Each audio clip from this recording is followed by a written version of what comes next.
Welcome to Get Paid for Your Pad, the definitive show on Airbnb hosting, featuring the best advice on how to maximize profits from your Airbnb listing, as well as real-life experiences from Airbnb hosts all over the world. Welcome.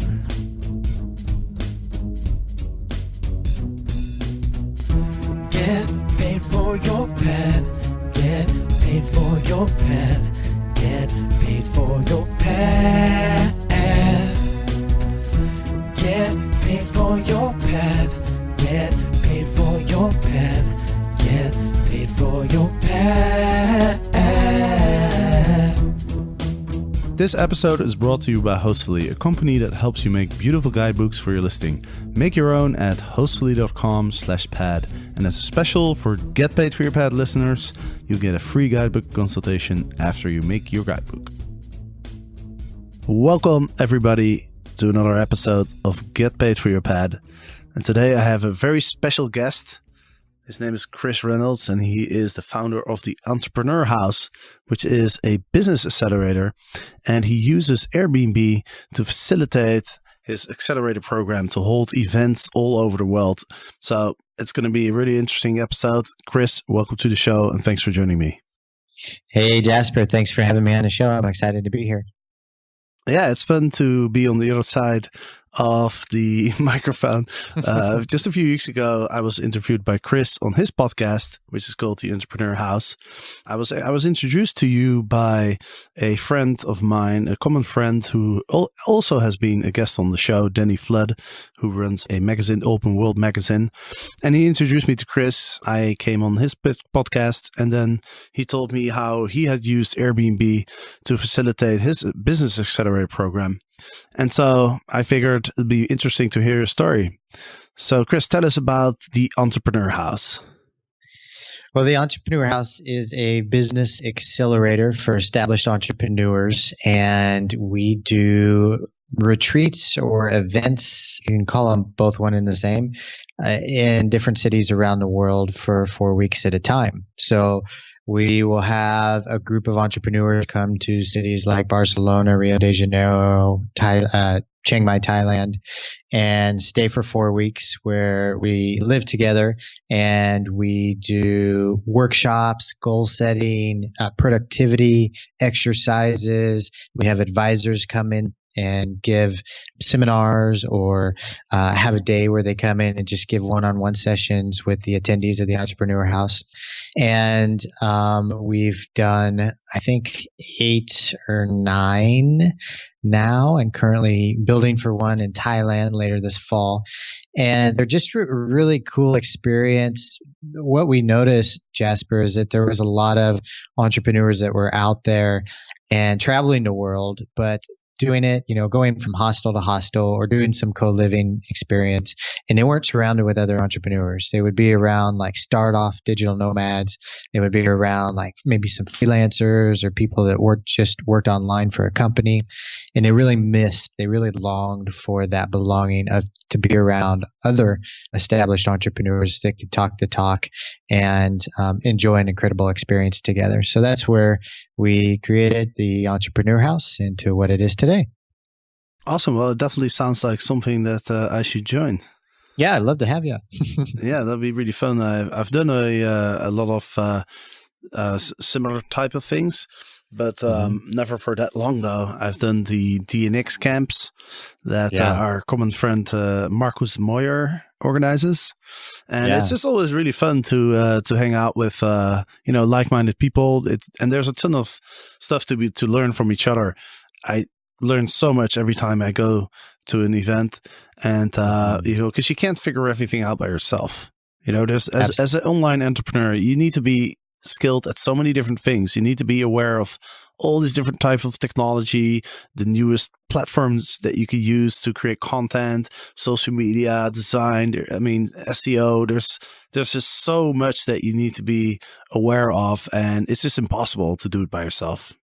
Yeah, and that's one thing that's really makes it so powerful to be around entrepreneurs for an extended period of time. Like if you do have a question about SEO and that's not your specialty, there's three other people in the house that are great at it. And you can just walk over, knock on their door, or chat them a message, say, hey, let's meet at the pool and talk SEO for a minute if you can spare some time. And, when you're having lunch, when you're going to dinner, when you're downhill mountain biking, when we're visiting temples in Thailand, we're having masterminds because we're talking business. And it's quite incredible because the people that come are more productive than they are in their regular environment, whether it's back home in their office or hopping around the world, traveling and building their business. They come in and they see this kind of synergy that exists among the group, that everybody's really there to set goals and get things done, but also have an incredible cultural experience at the same time. And you see really their results catapult from that environment. Man, it's really inspiring. I'm just thinking maybe I should organize a business accelerator for Airbnb hosts. It'd be really cool to just gather in some tropical place with like 50 Airbnb hosts and check out each other's listings and, share experiences and help each other improve. That'd be really cool. Yeah, it's a great idea. I'll have to pick your brain at some point about how you organize these things. But that kind of is a bridge into the topic of this episode. How do you organize these things? Well, you've used Airbnb to facilitate these events, right? So I'd love to hear about that. Yeah, so it's quite simple. Airbnb is such an easy tool to use for the most part. And so for many of our houses, we've had to we use Airbnb to find our accommodations, but we'll get signups, 10 days, 5 days, even the day of the start of our event. And we're like, oh crap, we got more people coming in. Where do we put them? And so not only do we use it to find the accommodations in many places at the beginning, but then at the last minute where we need to find a place like rapidly, we'll hop on Airbnb and find something that fits our parameters. It's a good quality. Everybody that comes to the Entrepreneur House has their own individual room. So there's one room per each person. And then, we'll just book it. And so we can talk a little bit more into the tactics that we use, the details, the negotiations that we use has proved to save us a lot of money. Yeah, for the most part, that's just how it is. When we came down, I'm in Rio de Janeiro now. And so when we came down here about this time last year, I had never been to Rio before. And I was coming in blindsided, other than what I'd heard from my friends, and people that had lived here. And so I hopped on Airbnb and I was like, I want a place near the beach in Copacabana. So I just looked for something that fit in our budget and booked a room or booked an apartment, and we were solid. We had a good apartment for the group. Awesome. And so you've used Airbnb to provide accommodation to the people that sign up for your programs, but you've also been on the other side of the equation. You've also been hosting on Airbnb, correct? Yeah. So sometimes, like, Barcelona actually has this regulation where if you rent on Airbnb, you have to do it for 30 days or more. And because of that, short-term rentals on Airbnb are now considered illegal in Barcelona. So we'll use Airbnb, but we'll book it for, the amount of time that we need to. And sometimes those overlap. So we'll have the Entrepreneur House for 4 weeks. And one apartment we actually rented for 5 months when we were in Barcelona. And we're like, oh, okay, now this apartment's empty. These rooms are empty. What are we going to do? So we put it back on Airbnb and rented it, I guess you'd call it sublease, and rented it out to, people that are coming in town for the weekend. And so we had a lot of cool groups. People would come up from Madrid and they'd come and stay. We had this big apartment, it was like right in the center of the city. It was like 5 bedrooms. And they would stay and they were just having a college reunion. We had some women from Amsterdam that went to uni together, and they were married now and had kids, but every year they got together and came to Barcelona. And so we'd have cool groups come in and we would just book it out. In the summertime in Barcelona, the rates are really high and you can get a fair amount for the apartment. So we would make some money on top of that, of what we paid for it. And it was a good little deal that we worked out. Did you inform the landlords about putting these things on Airbnb? I didn't. I didn't. And actually I had one landlord come up to us and they saw it on Airbnb and we had a meeting about it and they understood kind of what we were doing. But yeah. Because you find these places on Airbnb, just for me to get this right. You find a place on Airbnb, you rent it for like 5 months, and then you put it back on Airbnb for the time that you're not using it. Or would you stay? Would you actually stay at the apartment the whole time, and you would rent out some of the rooms? Or both. Like I did both. And so here's the deal. It's such an interesting city, Barcelona, how it plays out. So everybody rents short term on Airbnb because they can get so much money, even though you're not supposed to. And so it's just such a normal thing. And so what Airbnb does is just fine. I think in 2015 they fined Barcelona like 60,000 euros. And for Airbnb, that was nothing. It's an interesting concept. Like the times I've had to rent the apartments out on Airbnb is because usually we had an event planned and either it's overextending by just, maybe a few days, maybe a week or so, and it's just sitting there empty, or we had an event planned and we didn't get enough spaces filled. So we had to cancel that event. So we just put it on Airbnb and rented it out. That's pretty funny. So how did you resolve that situation with the landlord when he found out? Yeah, so I was a bit worried about that. So I went into, it was a larger leasing company that I rented it from. And so I went in and they explained their situation to me, which I completely understood. And I explained my situation. I said, I have this business accelerator. I rent it out, or I have the people come and they stay for 4 weeks at a time. And we had some spaces that just didn't fill up for the month. So we decided to see if we can recoup some of that money and rent it out on Airbnb. And so you could see this guy was an entrepreneur, right? This was the boss of the leasing company. And so the wheels started turning in his mind. And he actually said, he goes, you came in here and you were kind of a devil, but I think you just turned into an angel. But because I think we can make a partnership and rent some apartments out to you for years to come. And I was like, score, because I was worried about going in there. I didn't know exactly what they were going to say or what they were going to do. Yeah, we started chatting things out, and I said, in Barcelona we have this event, and we have people come. These entrepreneurs come every year, and the owner of the leasing agent company, he said, wow, this is really cool. I like this. Yeah, so we chatted, and he gave me a list of listings for the next year, a good list of apartments that we could rent out for the following year. So it worked out to be a win-win. That's awesome. And so included in that deal is also that you can sublet some of the rooms that don't fill up? Yeah. That's great. Yeah, he actually changed our contract. So this happened about a month or so, maybe 6 weeks or so into the lease. And he changed the contract to where it was actually legal for us to rent those on short term based on the business and how it was set up. So it was great. Right. It's still illegal for, because of the rules in Barcelona though, right? Is it? Yes. It's like, okay, so Barcelona is an interesting city. Like drinking on the street is illegal in Barcelona, but everybody does it. You can walk by the police, during a festival or wherever and have a beer. Nobody says anything. Graffiti is illegal in Barcelona, but you see graffiti everywhere in the city.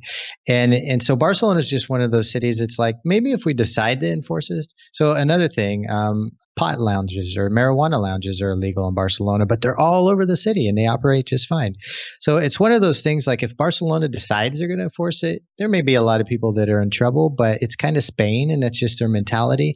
We'll make it illegal, and then if it comes to that day, we decide to enforce it. We probably won't ever come to that day, but if it comes to that day, there may be some fines that we can collect, a lot of fines that we collect, but we're just going to let things happen because, just enjoy Spain and enjoy Barcelona. So that's the mentality. Yeah.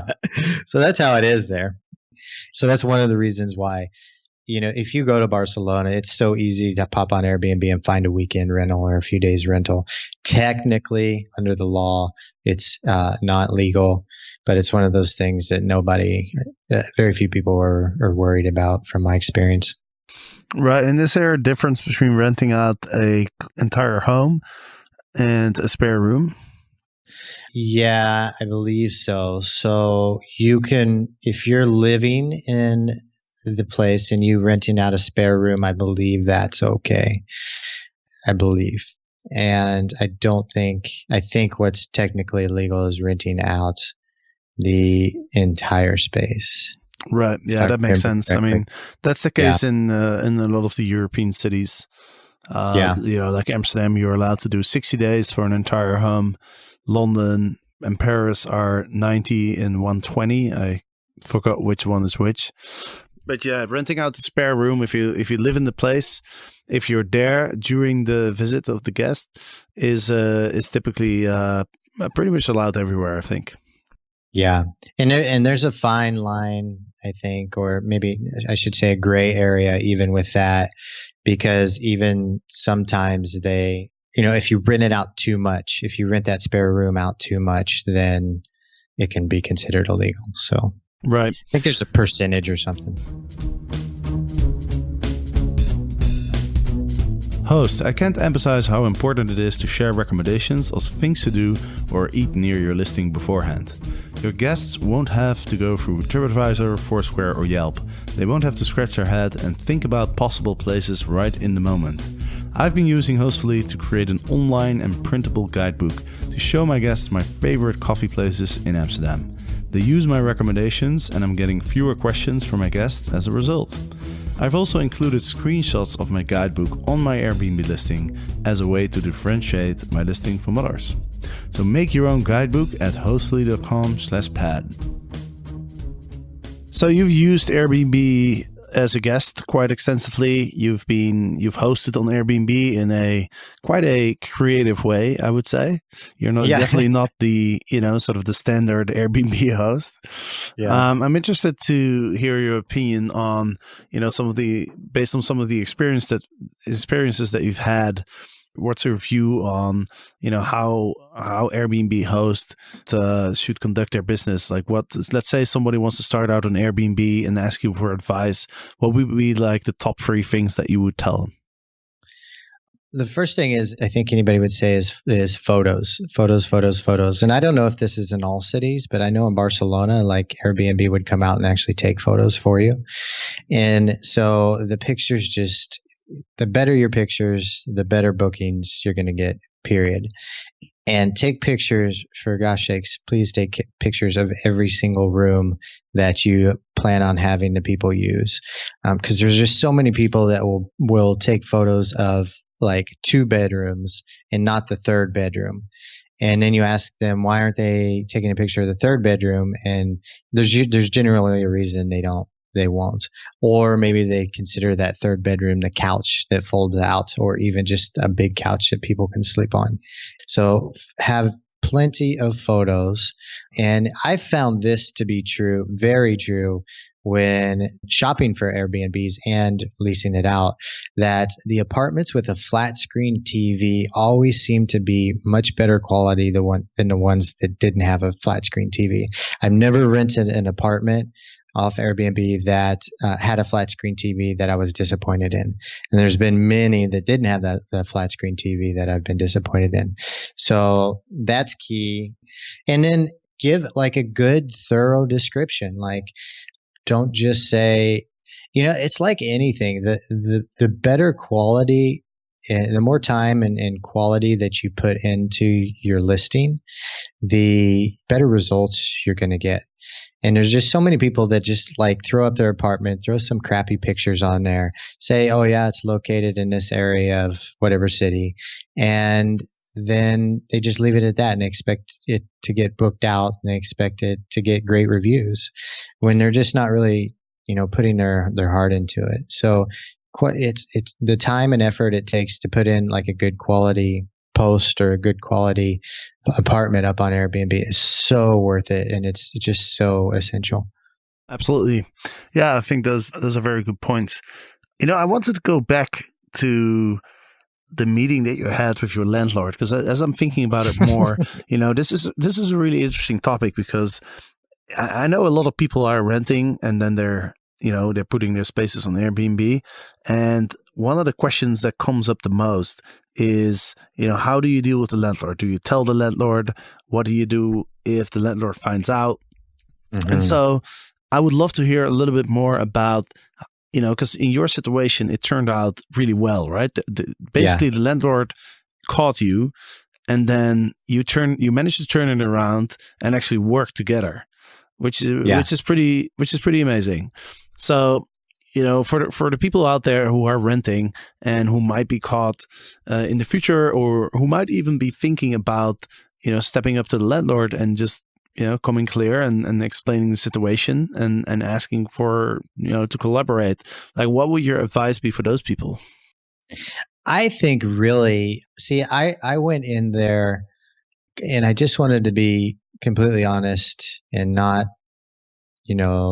hide anything from the landlord and tell him my situation. Because I wouldn't say it's a situation of desperation, but it was a situation like I'm just trying to recoup my money from this business that I'm trying to run. And I would just be clear. And if you are going in to negotiate, now I know there's different landlords in different countries with different mentalities all around the world. What you want to create, you want the perfect end results for both you and the landlord. So you want to figure out a win-win scenario before you go in and negotiate and communicate with the landlord and say, okay, like, I know there's a way to do this where there's a win for you and a win for me. And maybe it's splitting the money that you guys create from renting out on Airbnb. And that's just really the best way to do it. If you're going to hide anything from your landlord, like, one, it's going to stress you out because you're going to be worried about the landlord catching you, and it's just going to add more stress and drama to your life. And so when you do talk to that person, you just want to be, I think, authentic and make sure that you have a win-win scenario. Maybe it works, maybe it doesn't. And I would say if it doesn't, like, first off, they control the property, bottom line. I would say respect that, because at the end, I think it's more important to not have the worry of possible legal issues if you don't respect their parameters and what their decision is. But I think if you can pitch it in a right way and you have the right landlord, because they're renting it to you, and as long as it's within the legal guidelines, given, there's some gray area in different cities around the world, as long as it's in the legal guidelines and everybody thinks it's a win, then I think the landlord more often than not would probably make it a go. Right. So just to summarize, make sure you're honest. Don't try to hide anything, and think about the position of the landlord. Put yourself in the shoes of the landlord and think, how can I offer some value to the landlord? How can I make this appealing to the landlord?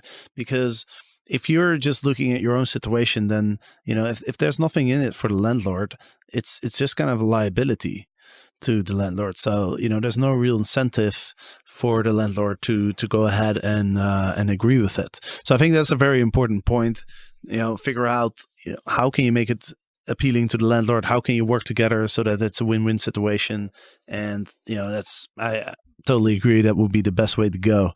Before we get to the end of the show, I'm really interested in your entrepreneur house events. I know there's one coming up in Thailand. Can you provide a few more details about what the event is about? And, because there might be some people who are actually interested in this. Yeah, so this October and November, we have, actually, it's just going to be our one event for this year. So it's the Entrepreneur House in Chiang Mai, and it runs October 26th to November 24th. And this event is for higher level entrepreneurs, so 6 and 7 figure earners in annual revenue for their business.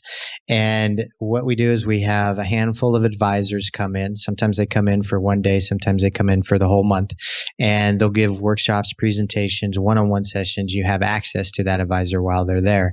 And they're really powerful because usually the advisors have an income somewhere around $500,000. with their business. So they're really established and pretty successful. And we have advisors in different respects for business. So sometimes we'll have people that have software business, or sometimes we'll have an author, sometimes somebody who specializes in sales and marketing and all these different things. So you can get a balance in your business if you need to ask those questions. And we stay at this resort type place in northern Thailand in the mountains that has like a nice infinity lap pool with an open air restaurant, a nice gym that opens up to the pool, a cafe, and we have a really good meeting space. Everybody that comes and stays, they have their own personal room with their own bathroom. There's no shared rooms. And you can get a studio hotel style room, or you can get a 1-bedroom depending on what you prefer. And we're just right in the heart kind of the techie district of Chiang Mai, where there's a lot of cafes, amazing food, and just a really good environment to be productive. And on the weekends, we do fun stuff like mountain biking, visit a elephant rescue camp, visit Thai temples, and stuff like this. So it's an incredible experience. Awesome. That really sounds cool. I'm definitely going to look into it. So it starts October 26th. For those who are interested in finding out more about the event and also about your podcast, of course, they can go to theentrepreneurs.com. Yeah. Awesome. Well, Chris, thank you so much for coming on. I really love what you're doing, and hopefully I'll be able to be part of it in the future. And it was great to hear about your experiences with Airbnb.